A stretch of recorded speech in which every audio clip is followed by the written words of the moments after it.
Bonsoir à toutes et tous et bienvenue dans ce nouvel épisode d'un 2 3 BD chez les libraires. Aujourd'hui, je vous emmène retrouver Jérôme de la planète Dessin à Paris pour trois nouveaux conseils de lecture. Allez, on va retrouver Jérôme. Salut Jérôme! Salut Christophe. Dis donc, c'est Noël avant l'heure, alors c'est pas parce qu'il y a un peu de neige sur Paris, mais demain t'as un événement plutôt sympathique là qui s'annonce. Bah oui, alors l'année prochaine on fêtera les 50 ans de Fluide Glacial, mais nous on le Mais fête en qu'en avance. avril! Oui, en avril, mais il se trouve que c'est autorisé puisque Gottlieb avait souhaité, avait fêté son numéro 100 dans le 99 Hmm. et le numéro 2000, il l'avait fêté dans le 200. Et on n'y est pas encore au 2000, hein, d'ailleurs. Eh Donc, non! on célèbre les 50 ans de Flûte Glaciale avec voilà, bah, quelques petites semaines d'avance, mais c'est génial comme ça.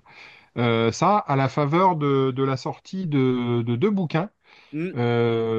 Un livre, Les 50 ans de couverture par Jean-Christophe Delpierre, qui a été deux Deux fois, fois rédacteur en chef. Hmm. exactement une première fois dans l'immédiate succession de Gottlieb, donc à partir de 1988 et jusqu'à 2001. Et Hmm. puis ensuite, il a été rappelé pour remettre un peu de fluide dans la machine, du fluide glacial, bien sûr, Eh oui, bien sûr. de l'esprit fluidien et gottliebien, etc. Et ça, c'était à partir de 2018 jusque début 2023, où là, il a cédé le poste à une jeune équipe qui est très chouette. Ouais, ouais, Voilà. ouais. Alors Et demain, donc, remettre un petit peu de fluide glacial en cette période où il fait pas chaud, c'est une bonne idée. oui, car le fluide glacial, ça brûle, il paraît. Et donc, on reçoit Jean-Christophe Delpierre pour cet ouvrage-là, et puis aussi Emmanuel Rezé, qui est vraiment la grande pépite découverte ces 5-10 dernières années, enfin dans un des plus hauts vendeurs de livres, Hmm. grâce à sa série Faut pas prendre les cons pour des gens. Pour des gens. Hmm. Et donc là, c'est de l'humour absurde, du gag en une page, avec énormément de critiques sociales dedans. Voilà, le premier gag, par exemple, un des premiers gags du premier album, c'était ses parents complètement désemparés parce qu'au retour de la maternité, leur bébé, ils se rendent compte qu'ils ne parlent pas français. Or, ça avait été dit, ça, par les hommes politiques. Il faut Hmm. parler français pour rester en France. Donc, Eh ils sont oui, obligés de renvoyer leur bébé dans un pays africain, là où on ne parle pas français. Enfin, voilà, normal. eh oui. Voilà. Et c'est que des Non, choses c'est terrible. absurdes et très, Hmm. très drôles comme ça. Voilà, c'est Très très absolument bon génial. cadeau à mettre sous le sapin, ça, hein, parce Et que ce donc, il y soit en a, les 50 ans de couverture ou effectivement cet album-là. Alors, voilà, qu'est-ce que tu 5 nous as tomes par livre. choisi cette semaine pour nous mettre en appétit? Alors, trois grands chefs-d'œuvre qu'on s'attend à beaucoup voir sous les sapins. Hmm. On va commencer par Luz. Formidable. Hmm. Alors, un des bouquins majeurs de l'année, hein. Je serais très Hmm. surpris qu'il termine la saison Bredouille en termes de prix. Il est à peu près dans toutes les Dans toutes nominations les et c'est sélections, ouais. mérité. Hmm. Bon, alors déjà, Luz est un auteur excellentissime. Ça, il faut quand même Ouais. le dire. Tous ses Exceptionnel. bouquins Hmm. récents sont extraordinaires et souvent sont très foisonnants. Ça déborde d'idées graphiques, de narration, etc., etc. Celui-là ne fait pas exception à la Hmm. règle. Parce que tout est raconté du point de vue d'un tableau. On va Hmm. revenir là-dessus. En revanche, il est un peu plus épuré en termes graphiques Oui. et ça lui va bien. Hmm. Et de ce fait même de l'épure, il y a une lisibilité tout à fait accrue. Et finalement, c'est un des meilleurs bouquins de Luz, Hmm. grâce aussi au fait que c'est peut-être moins riche, mais du coup, la lecture est plus concentrée. Et c'est très bien. Et le Alors, sujet est superbe. Hmm. le sujet est incroyable. Donc, Hmm. on découvre une sorte d'histoire qui va de 1930 à nos jours, Hmm. tout au travers du point de vue subjectif d'un tableau. On assiste à la création de ce tableau. Hmm. On voit comment il est accaparé par les nazis pour leur fameuse exposition sur l'art dégénéré.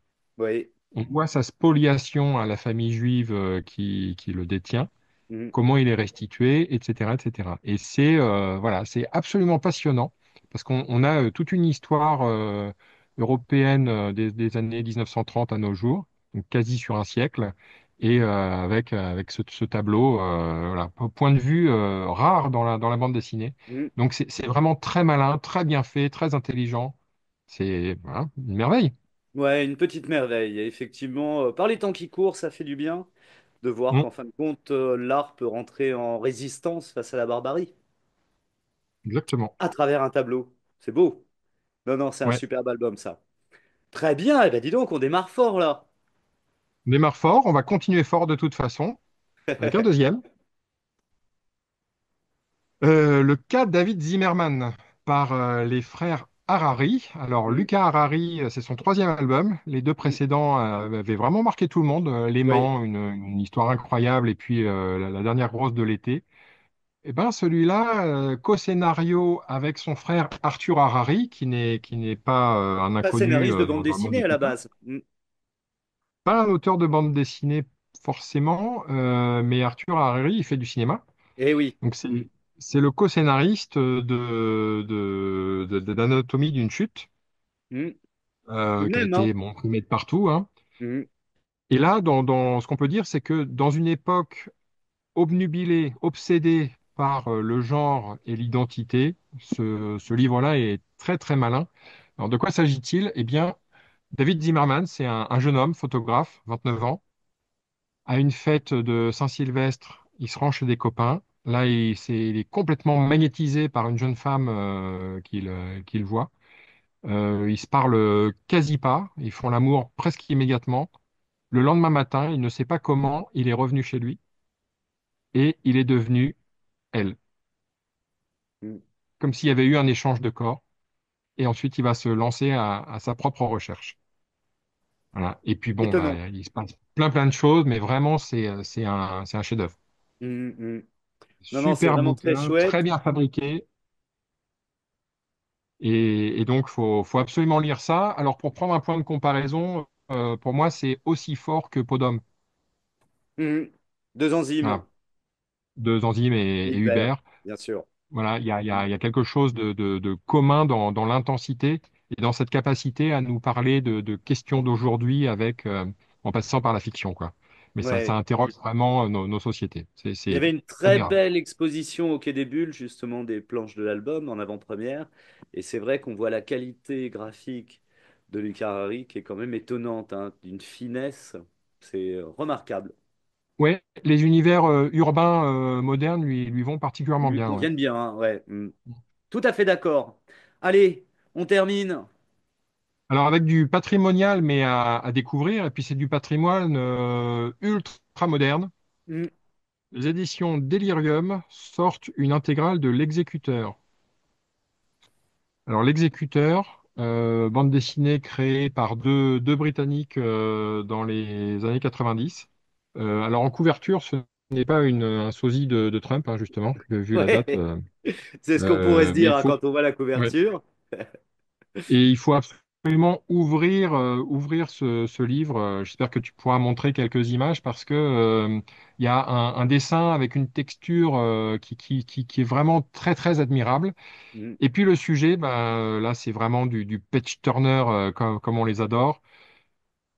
Un type vétéran de la guerre croise un de ses potes qui lui explique que il est en train de gagner beaucoup d'argent dans ce qu'ils appellent le jeu.